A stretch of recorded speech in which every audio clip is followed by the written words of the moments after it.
Di sebuah kota kecil di Jawa Tengah, seorang wanita bernama Ratna, 37 tahun, menjalani kehidupannya dengan sederhana.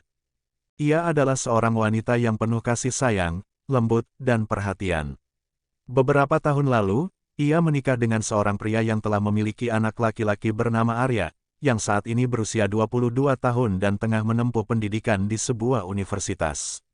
Sayangnya, pernikahan Ratna tidak berlangsung lama. Suaminya meninggal dunia akibat kecelakaan, meninggalkan dirinya dan Arya berdua di rumah yang kini terasa semakin sepi. Sejak kepergian ayahnya, Arya tetap tinggal bersama Ratna. Meskipun mereka tidak memiliki hubungan darah, Ratna selalu merawat Arya dengan penuh perhatian. Setiap pagi, ia menyiapkan sarapan, memastikan Arya berangkat kuliah dengan perut kenyang, dan selalu mengingatkannya untuk menjaga kesehatan.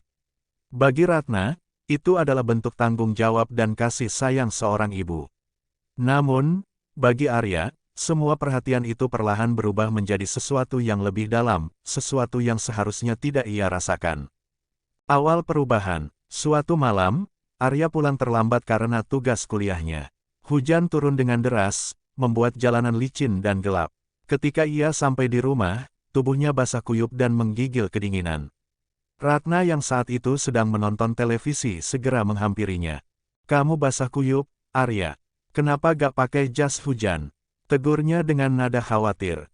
Ratna bergegas mengambil handuk dan menyodorkannya kepada Arya. Pemuda itu tersenyum kecil, lalu menerimanya. Namun, ada sesuatu dalam tatapan Ratna yang membuat Arya terdiam, perhatian yang begitu tulus, begitu hangat. Tanpa berpikir panjang, Ratna pergi ke dapur dan kembali dengan segelas teh hangat. Saat Arya menerima teh itu dengan kedua tangannya, ia merasakan sesuatu yang berbeda di dalam dirinya. Malam itu, Ratna tetap menemani Arya hingga ia selesai mengeringkan tubuhnya.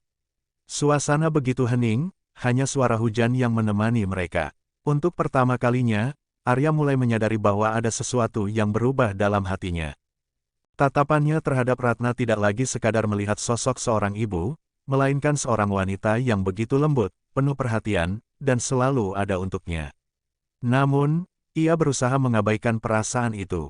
Ia tahu bahwa perasaan ini tidak seharusnya ada. Godaan yang semakin kuat. Beberapa hari kemudian, sepulang dari kampus, Arya melihat Ratna sedang menyiram tanaman di halaman belakang. Angin sore yang sejuk membuat rambut Ratna sedikit berantakan, dan itu justru membuat Arya semakin sulit mengendalikan pikirannya. Tanpa sadar, ia memperhatikan setiap gerakan Ratna, cara ia menyibakkan rambutnya, cara senyum kecil muncul di wajahnya saat menyentuh kelopak bunga. Arya berusaha membuang jauh-jauh pikirannya, tetapi semakin ia mencoba, semakin perasaan itu menguasai dirinya. "Arya, kenapa diam saja?" Suara Ratna menyadarkannya dari lamunan. "Ah, enggak, cuma capek aja," jawab Arya dengan gugup. Ratna tersenyum dan tanpa ragu, ia mengulurkan tangannya, mengusap kepala Arya dengan lembut. "Jangan terlalu memaksakan diri, ya," katanya dengan penuh perhatian. Sentuhan itu membuat Arya membeku.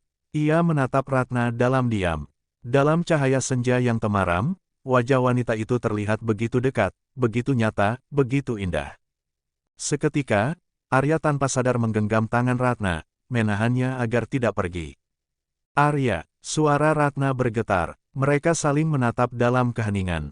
Jantung Arya berdebar begitu kencang. Ia ingin mengatakan sesuatu, tetapi lidahnya terasa keluh.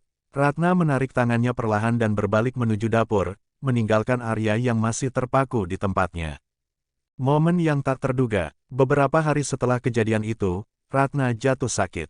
Ia pulang dalam keadaan basah kuyup setelah berbelanja di pasar saat hujan deras. Arya yang melihatnya langsung panik. "Ibu, kenapa gak tunggu hujan reda dulu?" tanyanya dengan cemas. "Aku buru-buru, tidak apa-apa," jawab Ratna lemah, namun Arya melihat tubuhnya mulai goyah. Tiba-tiba, Ratna kehilangan keseimbangan dan hampir jatuh. Arya dengan sigap menangkap tubuhnya dan membawanya ke kamar. Ia menidurkan Ratna di tempat tidur, menyelimuti tubuhnya dengan selimut tebal, lalu menggenggam tangannya erat. Malam itu, Arya merawat Ratna dengan penuh perhatian. Ia mengganti kain kompres di dahinya, memastikan suhu tubuhnya tetap stabil. Setiap kali Ratna menggeliat dalam tidurnya, Arya akan membisikkan kata-kata lembut untuk menenangkannya. Saat larut malam, Ratna terbangun. Ia melihat Arya duduk di sampingnya, masih menggenggam tangannya. "Kenapa kamu ada di sini?" Suaranya lemah, tetapi ada kehangatan dalam tatapannya. "Ibu sakit, aku gak bisa meninggalkan ibu sendirian," jawab Arya. Ratna tersenyum tipis. Namun, dalam keheningan itu, ada sesuatu yang mengganggunya. Ia mengalihkan pandangan, seperti sedang berpikir keras. "Arya, aku ingin bicara jujur," katanya tiba-tiba. Arya menatapnya dengan serius. "Aku tidak seperti wanita lain. Aku punya kelainan, kadang-kadang aku melakukan ini sambil mengambil barang yang ada di bawah bantalnya." Tanda seru. Aku pun kaget melihat benda itu, yang menurutku tidak asing. "Aku merasa nyaman dengan ini selama ini," sahut Ratna. "Cuma ini yang bisa menemaniku di setiap aku membutuhkan seorang laki-laki. Namun aku takut untuk menjalin hubungan dengan seseorang karena perasaanku sering bercampur aduk. Aku bisa sangat menyayangi seseorang, tapi di saat yang sama, aku juga takut dengan kedekatan itu." Arya menggenggam tangan Ratna lebih erat. "Aku tidak peduli, Bu. Atau mungkin aku tidak seharusnya memanggilmu begitu lagi. Yang jelas, aku menyayangi ibu. Lebih dari yang seharusnya." Ratna menatap Arya dengan mata berkaca-kaca. Ia ingin menolak, tetapi hatinya berkata lain. Ia menyadari bahwa selama ini, ia pun mulai merasakan sesuatu yang berbeda terhadap Arya. Sesuatu yang tidak bisa ia jelaskan, tetapi nyata. Malam itu, mereka tidak mengatakan apa-apa lagi. Hanya ada tatapan yang saling memahami, dan genggaman tangan yang tidak dilepaskan. Hujan di luar semakin deras, tetapi di dalam ruangan itu, dua hati yang seharusnya terpisah kini semakin dekat.